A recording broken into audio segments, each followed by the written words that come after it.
Okay, so you brought us a stack of reports here, and it looks like Serie A Matchday 27 was a wild one. Lazio taking down AC Milan. I mean, who saw that coming? Yeah, it's crazy how one match day can just flip everything on its head, you Right. know? Teams fighting for the top spots, others just trying to survive. It's a really fascinating time in the league. Let's jump right in. You have some detailed notes on the Lazio Milan upset. So, what exactly made this victory so significant, and how did Lazio pull it off?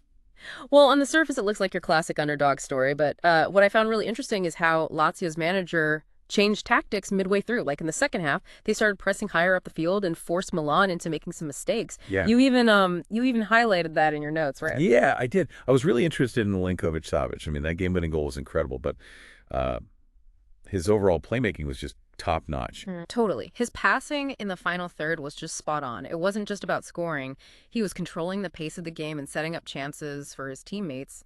And this match could have a big impact on his market value, too. I bet clubs all over Europe are watching him closely now. Makes sense. Okay, so we've got this big upset, but then on the other hand, you have Juventus dominating Verona 2-0. Quite the contrast. What does this tell us about the bigger picture in Serie A? I think these two matches really show the two big themes of this match day. Total unpredictability and like a shift in power. Juventus is starting to look like that dominant force we're used to seeing, but now you have teams like Lazio who are right there challenging the traditional giants. Speaking of Giants, you marked the Napoli-Inter game as a must-watch. Ended in a draw, which must have felt like a loss for both sides.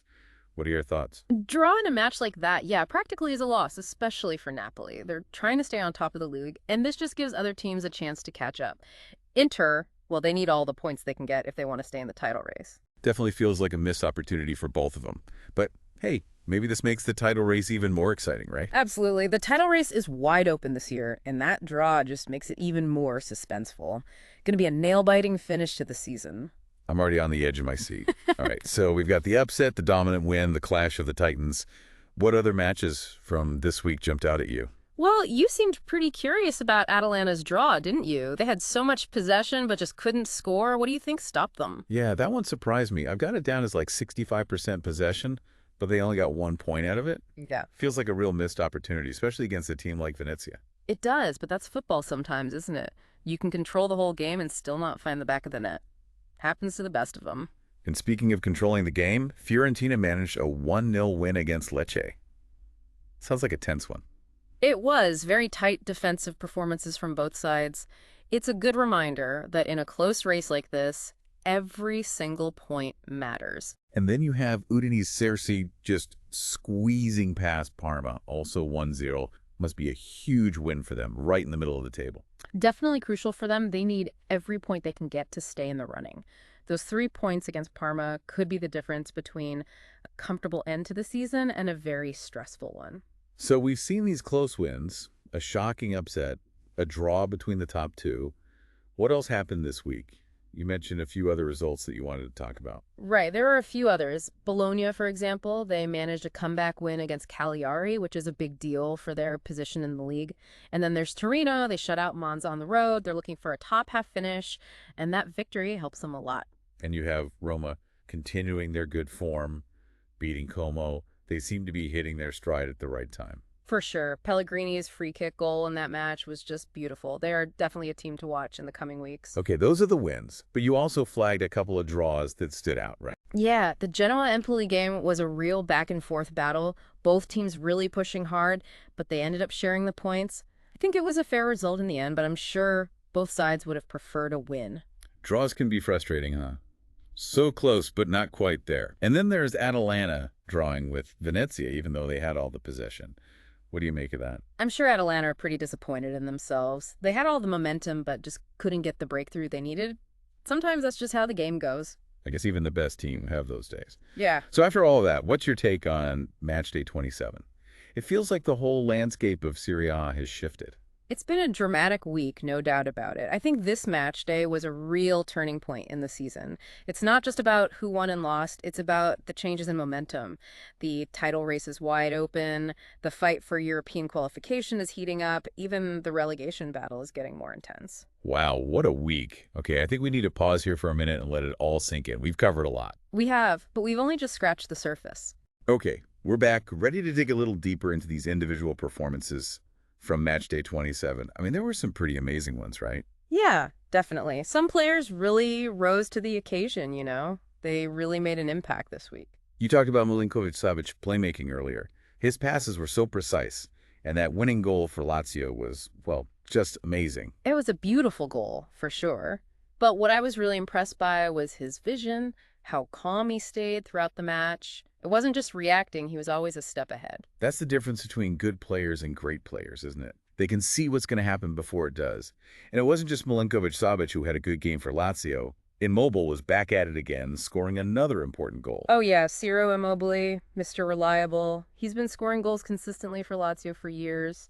He always seems to find a way, especially in these big matches. The way he moves without the ball is incredible. He's always in the right place at the right time. Almost like he has a sixth sense for where that ball is going to end up. Speaking of goal scorers, we have to talk about Vlahovic. He's been on fire since he joined Juventus. Another goal this week, I believe? Another one, yeah, and he had a really dominant performance overall. I don't think his goal streak is just about individual talent, though. It kind of shows how Juventus has changed their tactics to be more direct in attack. They're really building their attack around him. So it's both individual skill and a team effort. Interesting.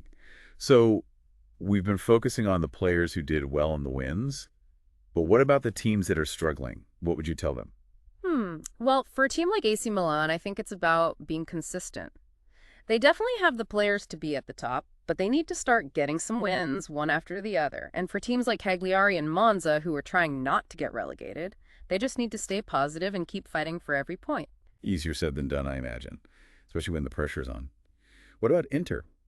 Still in the title race, but they don't seem to be scoring as many goals as they should. Any ideas on how they can improve? Inter. They need to be more decisive in front of the goal. They create a lot of chances, but just aren't finishing them. They need to tighten up their defense, too. They've let in way too many goals this season. Yeah, you mentioned that before. So stronger defense, more goals, sounds like a plan. And what about Atalanta? They drew with Venezia even though they had all that possession. What should they do differently? Well, their problem isn't making chances, it's finishing them. They need to find a way to be more, I guess you could say, ruthless when they're attacking. Sometimes it's about taking risks, trying something unexpected. It seems like every team has its own challenges. So we've talked about individual players, but you also said you had some observations about tactics that you wanted to share. Anything in particular? You know, it's interesting. I'm seeing more and more teams pressing high up the field. We saw it with Lazio against Milan, and other teams are doing it too. It can be risky, but when it works, it's really effective. Right. We saw how Lazio forced Milan to make those mistakes by pressing high. What other tactical trends are you seeing in Serie A? I'm also seeing teams using more fluid formations, you know, players switching positions during the match. It's not so much about sticking to a rigid structure anymore. It's more about adapting and finding spaces to exploit. So more dynamic, more flexible. It sounds like Serie A is getting more tactical. Yeah, it's exciting for the fans, right? Definitely. And it makes the games even harder to predict. Okay, before we move on, I want to talk about something you mentioned earlier, the relegation battle. It's easy to get caught up in the race for the title, but there are teams at the bottom who are really fighting to stay in Serie A. What do you think about that? It's tough, you know? For some of those teams, every match is like a final. They're playing with so much urgency, it makes you realize that every point matters and every position in the league has its own story. Yeah, that's a good point. It reminds us how much is at stake for every team. Yeah. One bad result can make a huge difference. Exactly. And I think that's what makes Serie A so interesting to watch. It's a league where every team, from the top to the bottom, has something to fight for. Well, we've covered a lot of ground today, haven't we? Our deep dive into Serie A Matchday 27. We looked at all the matches, talked about the standout performances, and even got into some of those tactical trends. But now I think it's time to turn things over to you, the listener. Yeah, absolutely. We've shared our perspective, but now we want to hear from you. What jumped out at you? What surprised you? What intrigued you? What got you thinking?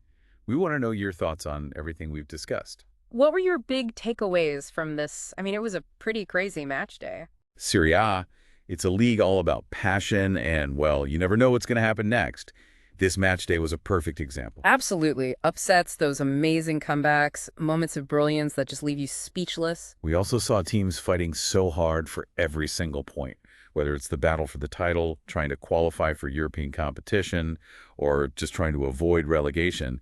There's so much on the line. And that's what makes it so captivating. Every match has consequences. Every result can shift the balance of the entire league. So as we move forward, let's keep our eyes open for those unexpected twists and turns, those flashes of brilliance, those underdog stories that make Serie A so unique. Because in this league, the drama never ends. And that's why we keep coming back for more. But before we wrap up, I want to leave you with something to think about as you watch the rest of the Serie A season unfold. Never underestimate anyone, you know. That's what's so great about this league.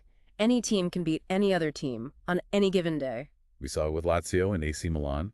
So expect the unexpected as the season continues and just enjoy every moment. Because in Serie A, you just never know what's going to happen next. That's the magic of it. Well said. And that brings us to the end of our deep dive into Serie A Matchday 27. Thanks for joining us. It's been a pleasure. Really enjoyed talking about all this with you. And remember, if you want to find out more, get deeper into the stats and analysis, all the latest news, be sure to check out Mention, a relevant resource where the listener can find more info. Until next time, enjoy the beautiful game.